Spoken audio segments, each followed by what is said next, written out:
Hi, Ed here from keywordspeopleuse.com, and I've got an exclusive time-limited offer for you. If you book a product demo with Keywords People Use, I'll give you a free 7-day trial of our standard plan, which allows you access to our new content optimization tool. This tool hooks into your Google Search Console data so we can find all the keywords you're ranking for and what pages are ranking. We then crawl your site content and use advanced machine learning techniques like embeddings and cosine similarity to find you content optimization opportunities that will quickly boost your impressions and clicks from Google. This new feature in Keywords People Use is already showing results for people using it. Don't miss out on the opportunity of a 7-day free trial. Just go to keywordspeopleuse.com/demo to book your slot. That's keywordspeopleuse.com/demo. You'll find the link in the show notes of this episode.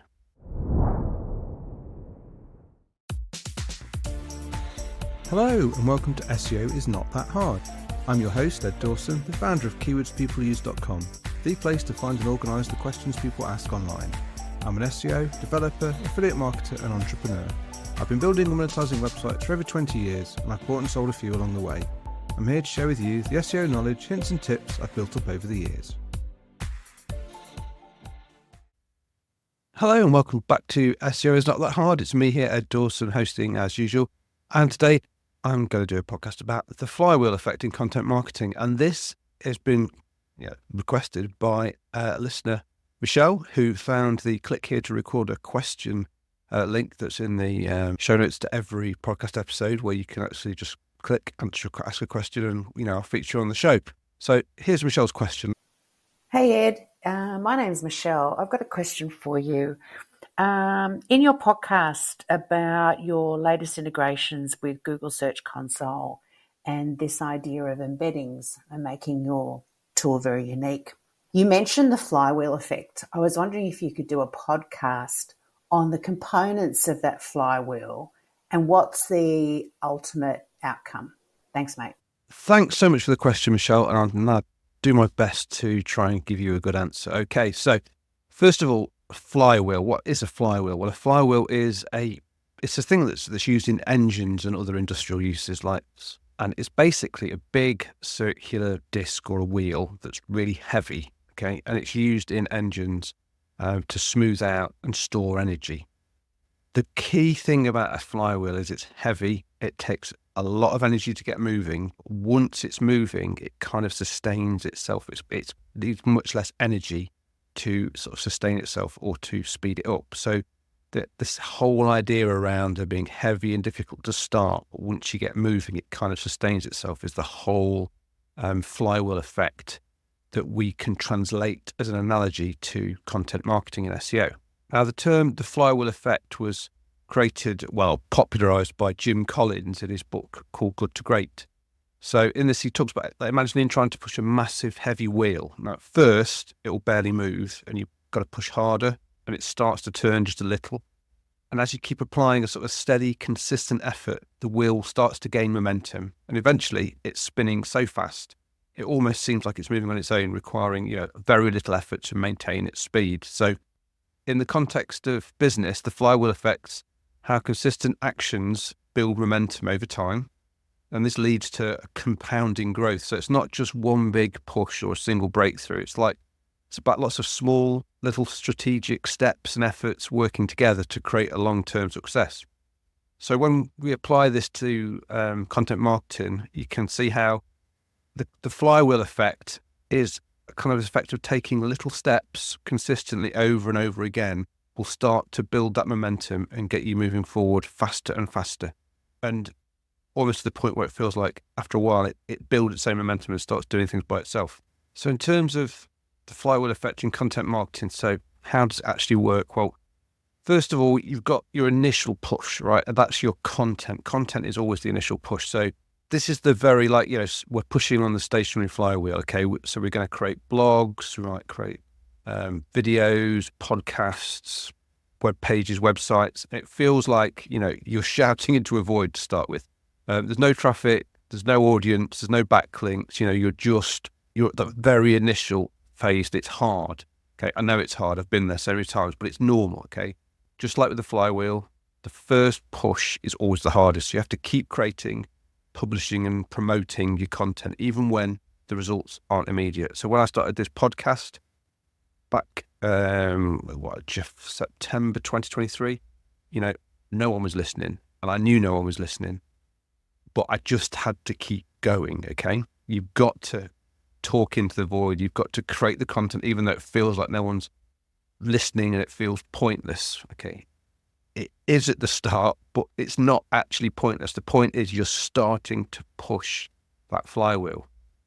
Now, as you continue producing this content, you'll start to see results. This is when we're starting to build momentum. So maybe a blog post gets shared on social media, or, an article starts to rank on the second page of Google and starts to get the occasional click. These are the small little wins that they're like the flywheel starting to turn. So the key thing is, though, these wins don't happen in isolation. Each piece of content can drive traffic, which might lead to a backlink, which then helps improve, how Google sees your site. The more links you've got, we know it impacts your search engine rankings, getting those links. So that first link that comes along starts to build your authority. It starts to lift everything else. And then each of these little successes then starts to build on the last one. So this compounds over time. And these efforts, all these content efforts, all this work you've put in starts to snowball. So as your site's authority starts to grow, your new content will rank faster and it'll bring you more traffic. And that traffic will generate more engagement, more leads, and then even potentially more backlinks.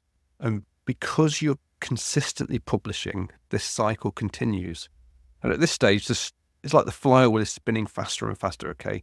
And it takes less effort to keep it going, because your previous efforts are working for you.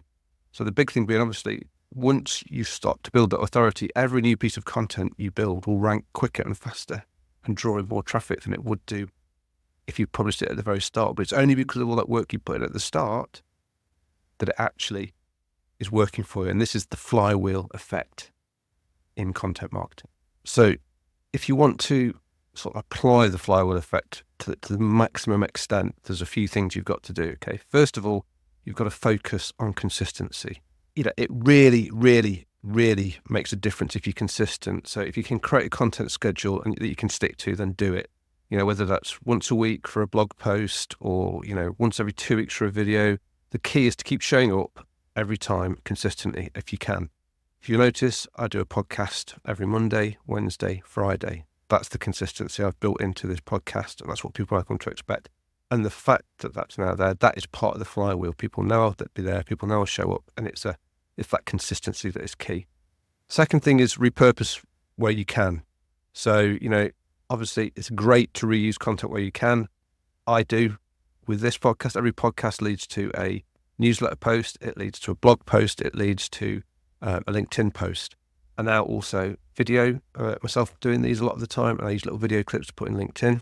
So yeah, repurposing where you can is great, because it means you can work on that piece of content once, but then reuse it multiple times.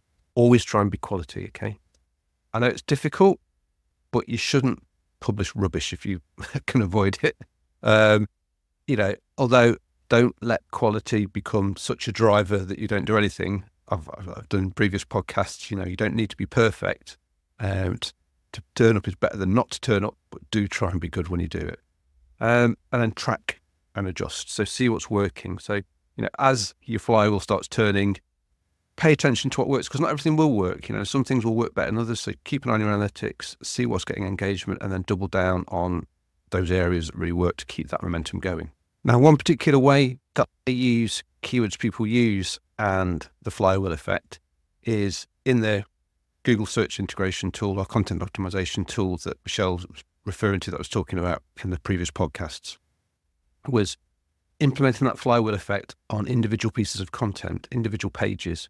So within that tool that we've built, you can now see, because we connect to Google Search Console, we can see what queries your pieces of content are ranking on and where they are ranking, their sort of average ranking position, which means we can identify on existing pieces of content where they're almost ranking, almost getting traffic, but not, but they're not quite ranking high enough. Those areas of opportunity where you can improve a piece of content to, build on the flywheel that it's already built up within that individual piece, because every individual piece of content is its own flywheel.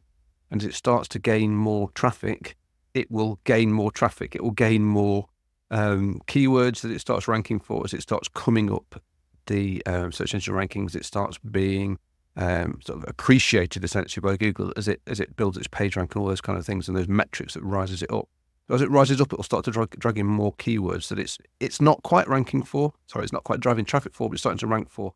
And these are the easiest wins when it comes to improving a piece of content and getting those extra terms ranking, because to write a whole new piece of content is a lot more work than just improving an existing piece. Okay. So again, this is the flywheel. We've that piece of content's built momentum, and we only have to give it a little push by altering the content, updating the content, adding a little bit of extra context, some more synonyms, all those kind of things to get it to push it just that little bit higher, and it starts generating more traffic for itself. And this is again the flywheel effect. And then you could do that across all your pages. You've got all these little flywheels, each individual page is a flywheel working together and building momentum that then pulls them all up, and you get that one big flywheel of your entire site.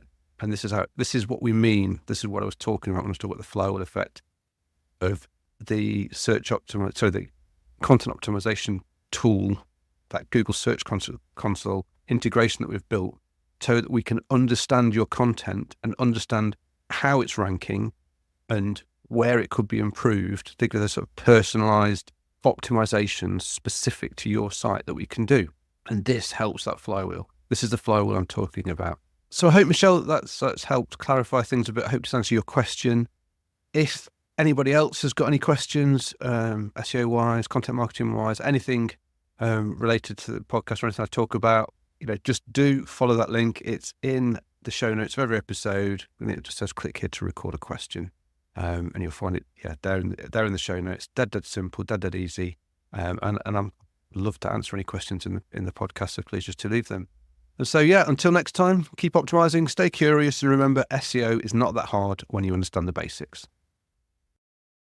Before I go, I just wanted to let you know that if you'd like a personal demo of our tools at Keywords People Use, that you can book a free, no obligation, one-on-one video call with me, where I show you how we can help you level up your content by finding and answering the questions your audience actually have.